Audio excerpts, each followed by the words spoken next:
26 জেঠ 10 জুন 2021 বৃহস্পতিবাৰে ভাস্কৰাব্দ 1427 অহা কাইলৈ পৃথিৱীত গ্ৰহণ আৰম্ভ হ'ব দিনৰ ঘণ্টা 1:25 আৰু বলয় গ্ৰাস আৰম্ভ হ'ব দিনৰ 3:25 বলয় গ্ৰাসৰ মধ্যাহ্ন সময় 4:12 আৰু গ্ৰহণৰ সমাপ্তিৰ দিশত 4:58 আৰু মুখ্য সমাপ্তি হ'ব 4:59।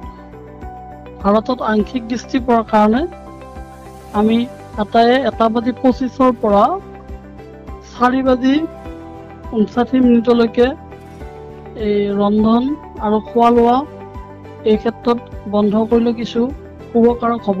ইয়াৰ কাৰণ দুটা আছে। এক নম্বৰ কাৰণটো হৈছে ৰবি গ্ৰহই মানুহৰ স্বাস্থ্যৰ উন্নতি কৰায় আৰু ৰোগ ব্যাধি ৰবিৰ জৰিয়তে হয়।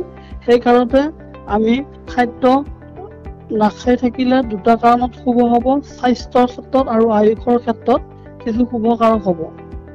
এই ক্ষেত্ৰত এই গ্ৰহণৰ সময়খিনিত আমি সকলোৱে সূৰ্য দেৱতাক প্ৰাৰ্থনা জনাইছোঁ যাতে সূৰ্যৰ শুভ শক্তিয়ে বিশ্বৰ শান্তিৰ কাৰণে আৰু ভাৰতৰ শান্তিৰ কাৰণে আৰু লগতে অসমৰ এই ৰোগ ব্যাধিবিলাক বিনাশ কৰি যাতে বিশ্ব শান্তি কৰে আৰু অসমত ভাল বাতাবৰণৰ সৃষ্টি হয় তাৰে ভগৱন্তৰ ওচৰত প্ৰাৰ্থনা আৰু মা কামাখ্যাৰ ওচৰত সেৱা ৰাখিছোঁ।